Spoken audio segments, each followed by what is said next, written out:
The readings emphasize two realities I'd like to reflect on today: warfare and prayer. It's a very strong emphasis in the first place that life on earth for all of us is a struggle. Everyone is fighting a battle. Right? In the first reading, you see Moses at war with Amalek. And Amalek is a really important adversary in the history of Israel, because it's not just one time. Amalek comes up whenever the people of God are at their lowest place, when they're in the desert, when they're tired, when they're being tempted and tried. That's when Amalek comes, always at their weakest point, again and again and again. And then we see this woman who is crying out to God, to this unjust judge, looking for justice in her case. Again, a battle in this psalm. Who do we look to in these times of struggle? The Lord alone is my helper, my salvation. I cry to him in my needs. So all of the scriptures reflect on times of battle. And the first lesson I want to emphasize in this is, if you're going through a hard time, it's really easy for us to resent that. To think that because I'm going through struggles in my life, because I have these battles, that I did something wrong, or God is unhappy with me, or that, I deserve this. We probably do, but God didn't send it necessarily. This is an aspect of life. And I think the greatest danger is, if you have a philosophy of life that says, if God loves me, then everything will be peaceful and good. Just look at the person who married you. Does that person make you peaceful and happy all the time? No, exactly. All right, it's the philosophy of life. If I think that I'm supposed to be happy, every time something is going wrong, I'm going to blame God, I'm going to blame my life, or I'm going to blame myself. And scriptures over and again try to remind us of this fact that life on earth for man is a continual struggle. And that's okay. And another thing about Amalek, he actually descends from Israel's history. He was a grandson of Esau, who was the brother of Jacob. And so there's this aspect of ancestral curses that you have to fight, that the demons in your life come from your own family line. And if we can understand the fact that a lot of us have specific ancestral struggles. The same struggles that I might be facing in my life is the same struggles my parents have gone through in their life. There's generational spirits at hand here. And also with that, and that could be alcoholism. It could be a spirit of divorce, spirit of despair, of unbelief, of anxiety. But to look at your family line and what are the different tendencies, the sins that have been passed down. It's generational. Amalek isn't something that's just new for one people. He's always coming against the people of Israel. Another thing about it is the fact that he's not original. Right, so Amalek, according to Origen, he says it's the perpetual adversary of God's people, the figure of hostile powers that always fights against the saints. And St. Gregory of Nyssa says it's the soul's unending warfare against its own passions. And one thing that happens often, people come to confession and they'll feel really bad. I make them feel really bad. And then, they'll feel really bad when they come in there and they'll say, well, I feel terrible that I'm confessing the same sins over and over again. Like, great, okay, I want you to go pray for 5 minutes that God will give you new sins to struggle with. Maybe that will make us feel better. Because if it's not one thing, it's going to be something else. There's no such thing as I clean up this vice in my life and then I'm good. Because we're always struggling. We're always striving for more. And the devil's not creative in our life.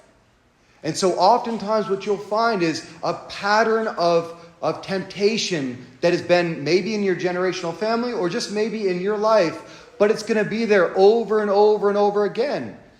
And we shouldn't resent that. We shouldn't think that there's something wrong with that.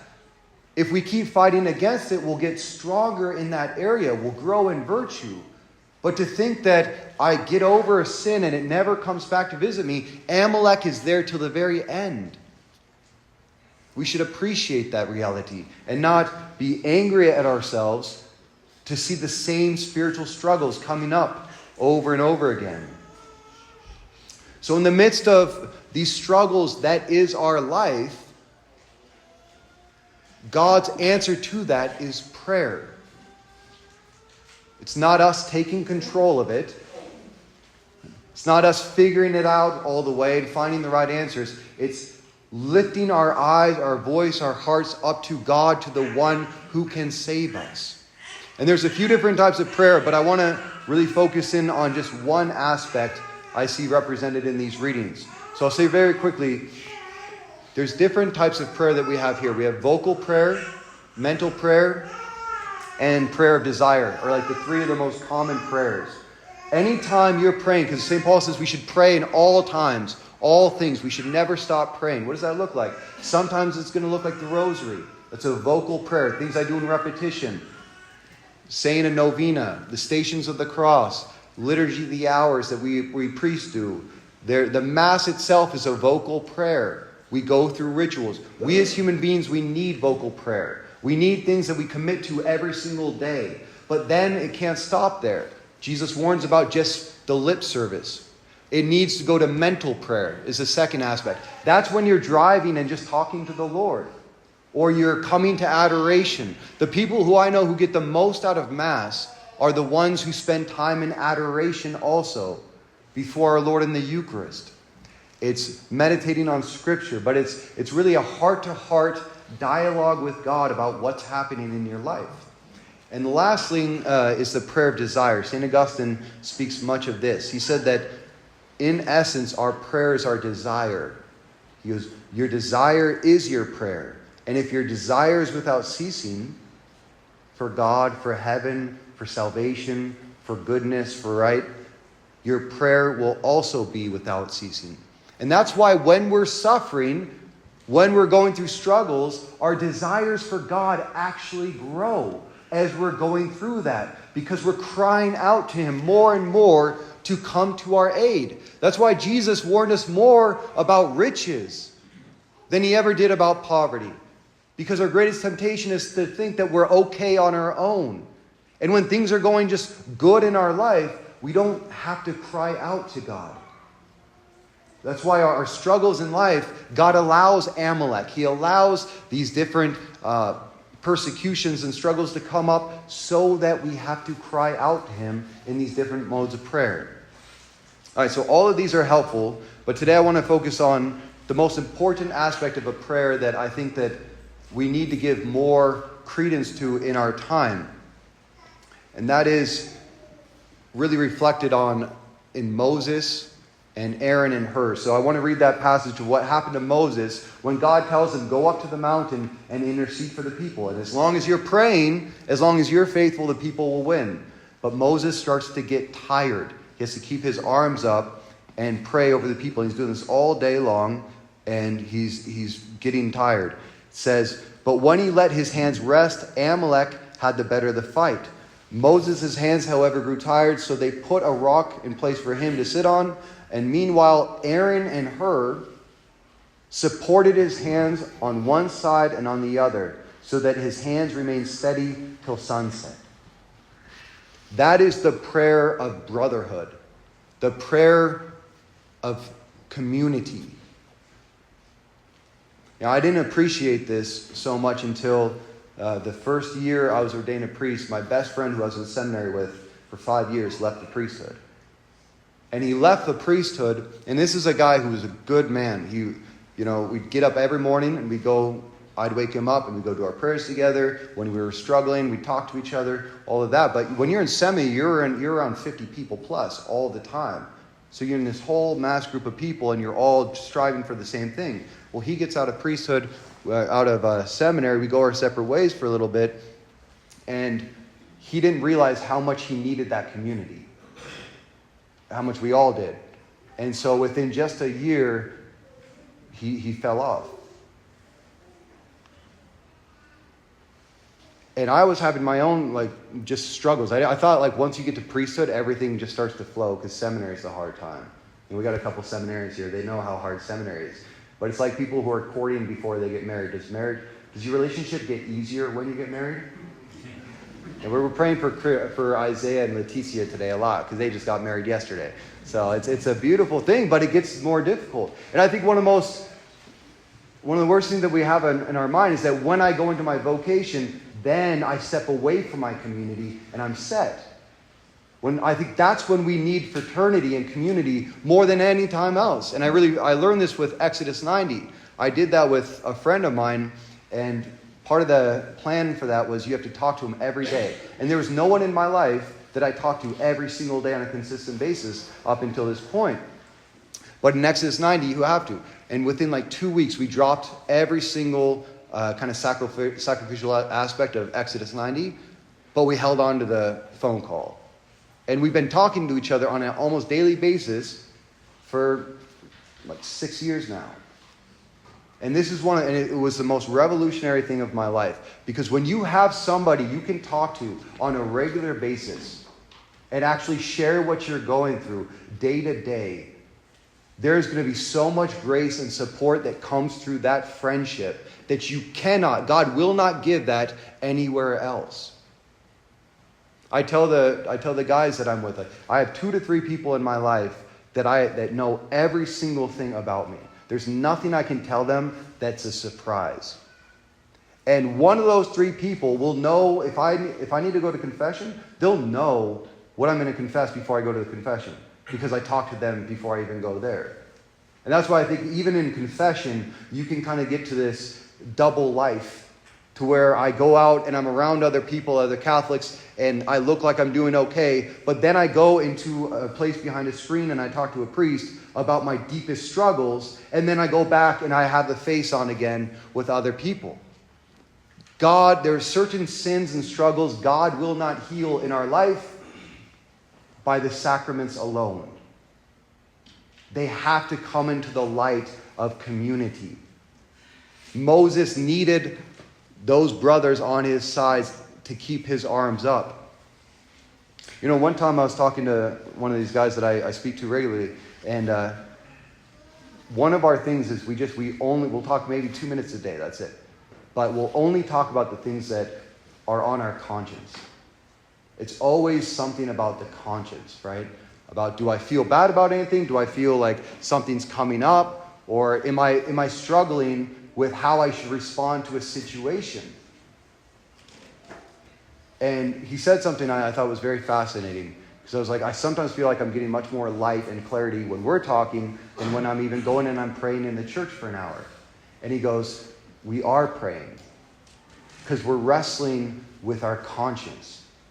And to wrestle with your conscience is to wrestle with God. And that's something that we need other people to verbalize, to vocalize, and to share with. And there's a couple things. It's like those people that you open yourself up to, they have to be fighting your fight with you. They have to hate Amalek as much as you, and they have to love your people as much as you. I don't open myself up to anybody who does not love my priesthood as much or as more than I do. It's like if I love my best friend, I'll always love him. I don't talk to him about problems with the priesthood. Because the advice that he's going to give, he can't give me advice that he himself isn't living. And I think it's a really big problem if you're married and you're having problems with your spouse. If your best friend that you're going to is divorced or single, don't take advice from people who aren't living the life that you want to live. So the people that you open your heart to, they have to be on your side and they have to be fighting for your vocation, for your life as much as you are.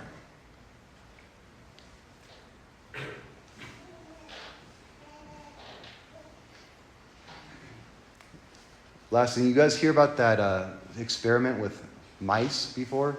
How they're giving mice cocaine dripped water? We have some in the back. I'll show you later on. It's, wake us up. That or coffee. But they'd put them alone and they'd drink some, right? And they'd get so addicted to it that when they're alone in their cage, they would just do that over and over. They'd push the button and drink that until they basically die. And it'd give them a shot and all that. But then they put that same dispenser into a cage that was filled with all these different mice. And none of them touched it, because each of them had a job, something that they were doing, or other doing mouse things with other mice in there. They didn't even think to go to it. And then they even took some of the mice who were addicted to it and then took them out and put them back in that cage filled with other mice. And the ones who were addicted to it never went back. That's a huge aspect of addiction. Addiction is a way that we try to cover up our lack of community and intimacy with other people. And as much as prayer is so important in our life, there's no substitute for other brothers and sisters who are walking the journey with us. And women, especially if you're a stay-at-home wife, you need to be that much more intentional about having other women that you can gossip about your husband with, right? That's absolutely essential. And me as a priest, no one ever taught me this. I learned this on the other side. But you need other men that you can share yourself with. And you only need 2 or 3, tops. It changes everything, because it keeps us always living in the light. So I just wanted you to reflect on that in this Mass as we're praying, as Christ himself is joining us in Holy Communion here. Just ask yourself, who would that be for you? Number 1, that you feel like you have another human being, a couple hopefully, that know everything about you. And are you that person for somebody? Right? Who is it that you know in your life that can come to you at any point? If we as Catholics are coming here in the greatest act of prayer in the Mass, and then we're going from this and we just talk about sports or politics or the weather, and then we find our community with other unbelievers, right? People who aren't fighting the same battle that we are, who don't have the same values that we do. That's where we get a big disconnect between our faith and our lived experience. Our strongest friendships should come from the church. Life on earth for man is a continual struggle. Don't ever resent the fact that you're in a battle, and don't hate yourself because the same sins and temptations come up. They're not going away. Amalek is here to stay as long as we're in the valley of tears. But as long as we continue to cry out to heaven in word, in mind, in desire, and we surround ourselves with friends who support us through it, like Moses, our hands too will stay steady and raised. And we will mow down Amalek and all those who fight against our salvation with the sword of prayer and their presence.